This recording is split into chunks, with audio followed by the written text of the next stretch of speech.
నా పేరు కోట్ల మైపాల్ ముదిరాజ్, కొడంగల్ నియోజకవర్గం, దౌలతాబాద్ మండల్, మాజీ జడ్పీటీసీ. కొడంగల్ ఆ, నియోజకవర్గం అంటే మంచి పని ఉంటుంది నీతోటి.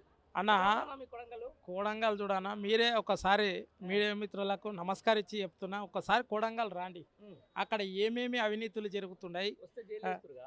100% సోషల్ మీడియాలో కానీ ఎవరైతే మాట్లాడినా ఏమైనా ప్రశ్నించినా అక్రమంగా కేసులు పెట్టడం, వాళ్ళ కార్యకర్తలతో నుంచి ఫోన్లు చేసి బెదిరించడము, వాళ్ళ యొక్క ఎందుకంటే 10 ఏళ్లలో ఆకలితో కూడుకున్నటువంటి కాంగ్రెస్ నాయకులు ఉన్నారు అక్కడ. ఎప్పుడు ఏం దొరుకుతుంది, సీఎం పేరు చెప్పుకొని అక్రమంగా ఇసుక దంద కావచ్చు, భూమి సెటిల్మెంట్లు కావచ్చు, ఆల్మోన్ల పంచాయతీ కాడ గట కమిషన్లు తిని వాళ్ళు కాంగ్రెస్ వాళ్ళు ఆనందపోతారు తప్ప బీఆర్ఎస్ 10 ఏళ్ల గవర్నమెంట్లో కొడంగల్ నియోజకవర్గం పట్నం నరేందర్ రెడ్డి గారి ఆధ్వర్యంలో బ్రహ్మాండంగా అభివృద్ధి చెందింది. కానీ ఈరోజు 1 ఇయర్ కాలేదు, కొడంగల్ నియోజకవర్గంలో లకచెర్ల విషయం అక్రమంగా రైతులపై అక్రమంగా కేసు పెట్టి జైలుకు పంపించిన ఘనత చరిత్ర, నీచమైన చరిత్ర కాంగ్రెస్ ప్రభుత్వంది, రేవంత్ రెడ్డిది. ఇప్పుడు అదే రేవంత్ రెడ్డి గన్మెన్లు కానీ పోలీస్ బందోబస్తు రాకుండా రమ్మనండి, మేమన్నా పోతాం, పట్నం నరేందర్ అన్న తీసుకుపోతాం, ఆయన గన్మెన్ల బాడీ వేయాలని తీసుకురాకుండా లకచెర్ల కాడికి రమ్మనని చూద్దాం ఇప్పుడు కొడంగల్ వాసిగా అన్న. మీ ముఖ్యమంత్రి పేరు మర్చిపోతే అరెస్టులు చేస్తా ఉన్నారు. నిజంగా అక్కడ చాలా మంది గుర్తుపడతారు. ఆయన ఓటుకు నోటు దొంగ రేవంత్ రెడ్డి అంటే ఎవరన్నా చీటర్. గత 2 సార్లు 3 సార్లు గెలిచిన వ్యక్తి అటువైపు చూడాలి అంతే. అతను గెలుస్తాడు, ఇక్కడ భూ సెటిల్మెంట్లు ఇక వాళ్ళని బెదిరించుడు వీళ్ళని బెదిరించుడు అంటాడు. మాకు లోకల్ కాబట్టి అందరు బయట సీఎం అంటే వాయపో రేవంత్ రెడ్డి ఎంతో గప్పాలు కొడతాడు కాబట్టి ఏమో చేస్తాడు. ఏంటంటే కొడంగల్ టౌన్లోనే గత 2 సార్లు ఎమ్మెల్యే గెలిచినటువంటి రేవంత్ రెడ్డి ఒక్క గల్లీలో ఒక్క సీసీ రోడ్ వేసలేడన్న.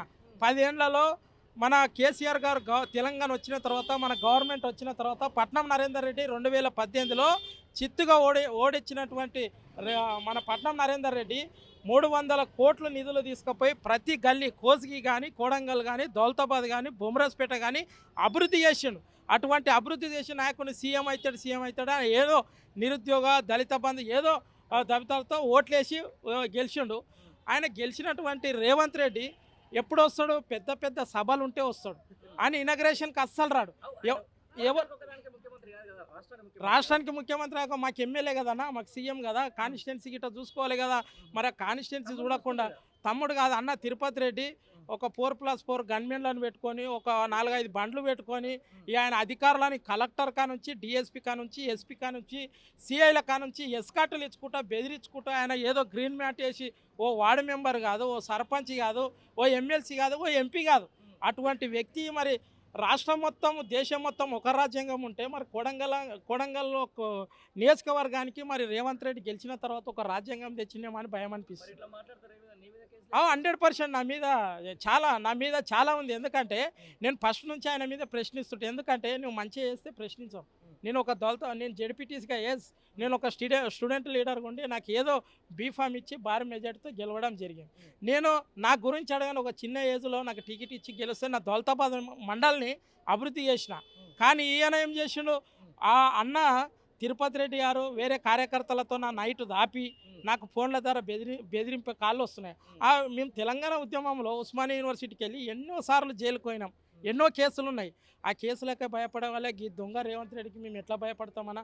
ఆయన ఒకరోజు నా విలేజ్లోనే నా గ్రామంలో ఒకరోజు టీడీపీలో ప్రచారం చేయడానికి వస్తే నేను అడ్డుకున్న తెలంగాణ ఉద్యమంలో, నువ్వు తెలంగాణ వాదిగా జై తెలంగాణను సార్ అని అంటే, నివేంద్రబాయ్ ఓయూ చేసి అంటావు, జై తెలంగాణ, జై తెలుగుదేశం, జై చంద్రబాబు అనే మూర్ఖుడు ఈరోజు తెలంగాణ పీఠం మీద కూర్చున్నాడు అంటే మాకు చిగ్గుసేటు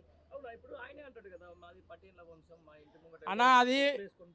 అవన్నీ వేస్ట్ అన్న. వాళ్ళ ఫ్యామిలీ గురించి చెప్పాలంటే నాకిట అక్కడున్న అంటే వాస్తవం అయితే కొడంగల్ నియోజకవర్గం కాదు ఆయన వాస్తవం. ఇక్కడ కొండారెడ్డిపల్లి, అచ్చంపేట, కలకుర్తి, నల్లమల్ల అడుగులు అంటాడు.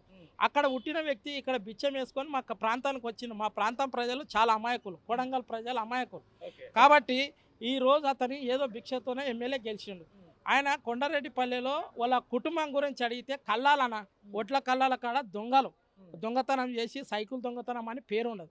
అటువంటి వ్యక్తి ఈరోజు కొడంగల్ ప్రాంతానికి వచ్చి మా ఓట్లు వేసుకొని ఈరోజు రాష్ట్రాన్ని పరిపాలించి కేటీఆర్ అన్న మీదనో, హరీష్ అన్న మీదనో, మా పట్నం నరేందర్ అన్నను అరెస్ట్ చేసినంత మాత్రాన మేము ఊరుకునేది లేదు. ఇప్పుడు కొడంగల్లో నిజమైన ఏం జరుగుతుందో ఒకసారి మీడియా ముఖ్యంగా తెలియజేస్తున్నాం. మీరు గిట్ట ఒకసారి వెల్కమ్, కొడంగల్కి మీరు రండి. 100% మేము ప్రొటెక్షన్ అంటే మేము ప్రభుత్వం లేమా అని మేము మా పార్టీ తరపు నుంచి మేము ఉంటాం. ఒకసారి వస్తేనే జరైతే ఊళ్ళు మెదుగుతుండే మరి ఇస్తావా చెప్పు అంటే అన్న వాళ్ళ కార్యకర్తలు తాయి అదే పని. మేము 100% ఏంటంటే మా కార్యకర్తలు బీఆర్ఎస్ పార్టీ తరఫున మేము అందరం ఉంటాం. అక్కడ ప్రజలు ఉంటాం, రైతులు ఉంటాం, కార్యకర్తలు ఉంటాం, మీడియా మిత్రులకు. అంటే ఇది వరకు సోషల్ మీడియాని వాడుకున్న వ్యక్తి రేవంత్ రెడ్డి ఇప్పుడు అదే సోషల్ మీడియాని ఇష్టం వచ్చినట్లు తిడుతున్నాడు. మరి ఆయన మనిషి, ఆయన మాట మీద ఉన్నాడా ఒక్కసారి గమనించాలి. రైట్ ఇప్పుడు కేటీఆర్ గారి అరెస్ట్ సంబంధించి దాన్ని ఎట్లా చూస్తారు? నేను కేటీఆర్ అన్న ఈరోజు 2 సార్లు ఎమ్మెల్యేగా గెలిచి మంత్రిగా ఉండి మన రాష్ట్రాన్ని దేశంలోనే మన హైదరాబాద్ని ప్రపంచ లెవెల్లో తీసుకుపోయిన వ్యక్తి ఈరోజు కేటీఆర్ అన్న.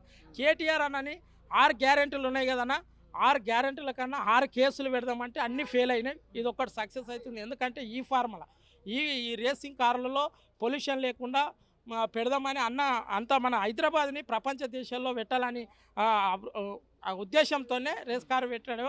దానికి ఈరోజు అక్రమంగా కేటీఆర్ అన్న ఏడ దొరుకుతాడు. ఒకటి మన నరేందర్ అన్న అరెస్ట్ అయిన తర్వాత ఈ ఫార్మా కంపెనీకి కేటీఆర్ అన్ననే సపోర్ట్ ఉండడని అది అక్రమంగా కేసు తీసుకోపోవడం అది ఫెయిల్ అయ్యిండు.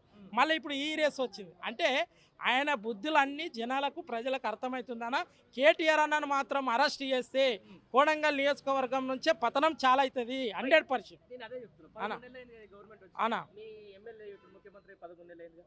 నిజంగా చెప్పు, ఒక బీఆర్ఎస్ కార్యకర్తగా కాకుండా నియోజకవర్గ వాసిగా చెప్పు, అన్న ఏమేమి అభివృద్ధి జరిగింది అక్కడ ఏమి పెట్టారు కదా ఒకటి కొడంగల్ అన్న. అథారిటీ వల్ల ఏమి జరిగింది? ఇంకోటి అన్న, కోడంగల్ అక్కడ ఎమ్మెల్యే లేడు కాబట్టి ఆ ఎమ్మెల్యే బదులు మీరు అన్నారు కదన్నా సీఎం కదా రాష్ట్రం మొత్తం తిరగాలన్నారు. కొడంగల్ కడ అంటే కాన్స్టిట్యుయెన్సీ డెవలప్మెంట్ అథారిటీకి ఆఫీసర్ కడ వెంకటరెడ్డి సాబు ఓన్లీ కాంగ్రెస్ పార్టీ వాళ్ళకే ఆయన అథారిటీ, వేరే పార్టీకి సీఎం అంటే ఎవరు ఆ విషయం అని కాదన్న. ఓవరాల్గా కొడంగల్ నార్మల్ జనాలుగా చెప్తున్నా, బీఆర్ఎస్ పార్టీ కాకుండా ఆడ మేము సీఎం రిలీఫ్ ఫండ్ కానీ మన కళ్యాణ లక్ష్మి చెక్కులు ఎవరికి ఇవ్వాలన్నా అందరు కార్యకర్తలు ఎలక్షన్లు మాత్రమే పార్టీలు పాటించాలి. మేము గత 10 ఏళ్లలో ఎవరు పార్టీలకు అతీతంగా పనిచేసినాం. కానీ ఈరోజు అక్కడ తిరుపతి రెడ్డి మాటలు విని కడబెట్టి ఏమేమి డెవలప్ చేసినారంటే కొడంగల్ నియోజకవర్గానికి మెడికల్ కాలేజ్ వస్తా అంటే అక్కడ రైతులు అన్న ఇక్కడ వస్తుందంటే రైతులు ఒప్పించుకున్నారు. ఆ రైతులను కూడా నీకు అందుట్లో ఒక జాబ్ ఇస్తా, డబల్ బెడ్రూమ్ ఇండ్లు ఇస్తా అని ఇచ్చి మోసం చేసిన వ్యక్తి ఈరోజు మన రేవంత్ రెడ్డి.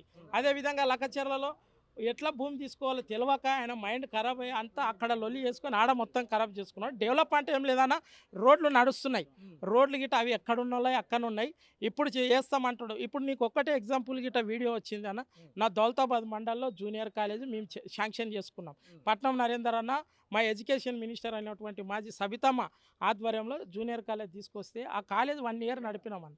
ఎప్పుడైతే సీఎం అయిన తర్వాత కాలేజీ నడుపుకోలేని పరిస్థితి ఈరోజు CM Revanth Reddy constituency. Example నా దౌలతాబాద్ మండల్లో అక్కడ ఉన్న స్టూడెంట్స్ కోజ్గిలో కాలేజెస్ ఉంటాయి, బస్సు సౌకర్యం లేదు, రోడ్ ఉంది అని బస్సు లేదు. మీకు ఇప్పుడే చూపిస్తా వీడియో. ఆ బస్సు అనేది పైన ఎక్కిర్రు కింద ఎక్కిర్రు మళ్ళీ గుంతలు.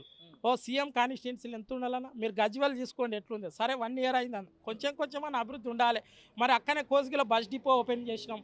మాకు అదనంగా మేము స్టూడెంట్లు అక్కడ ఉన్న నాయకులు అందరు ధర్నా చేస్తే ఒక బస్సు వేసిండు. ఆ బస్సు కూడా మొత్తం టైట్గా అంటే విద్యార్థులు ఎక్కడ పడిపోతారో ఆ బస్సు కోసం 2-3 విద్యార్థులు చనిపోయిన రోజులు గిట్టున్నాయి. కాబట్టి రేవంత్ రెడ్డి పరిపాలన చాలా విరుద్ధంగా ఉంది. ఇంకోటి గ్రామాల్లో ఇంకోటి అన్న లోకల్ బాడీ ఎలక్షన్స్ వస్తున్నాయి, ఎంపీపీ జెడ్పీటీసీ సర్పంచులు వస్తున్నాయి. మన గ్రామ ప్రజలని ఎట్లా మోసం చేయాలని ఇప్పుడు డబల్ బెడ్రూమ్ ఇండ్ల కోసం ఇక బునాది తీసి వాళ్ళ దగ్గర ఓ ఫోటో తీసి అధికారులు వచ్చి ఫోటో మీకు ఇల్లు వచ్చింది ఇక అయిపోయింది అంటారు. ఏడొచ్చింది? మేము సర్పంచ్లై బిల్లులు లేవు, మా జెడ్పీటీసీ ఎంపీటీసీలై కూడా పేమెంట్లు లేని పరిస్థితి ప్రభుత్వంలో ఉన్నది. మా జీతాలు 6 నెలలు అయిపోయిందన్న, మొన్నటికి 2 నెలలు అయిపడ్డాయి, ఇంకా 8 నెలలు అవుతుంది, 8 నెలల జీతాలు లేవు. ఇప్పుడు ఎలక్షన్స్ వస్తున్నాయి, లోకల్ బాడీ పెడతామండి. ఆ లోకల్ బాడీ గిట్ట ఎలక్షన్లో కొడంగల్ నియోజకవర్గంలో 100% బీఆర్ఎస్ పార్టీ గెలిపిస్తాం. కేటీఆర్ అన్నను ఎందుకు అరెస్ట్ చేస్తున్నా అంటే ఇదే విధంగా ఉంటే కొడంగల్ నియోజకవర్గంలో అన్ని భారీ మెజార్టీతో ఎంపీపీలు కానీ జడ్పీటీసీలు కానీ సర్పంచ్లు గెలుస్తారు ఉద్దేశంతో ముందస్తుగా అరెస్ట్ చేయడం జరుగుతుంది.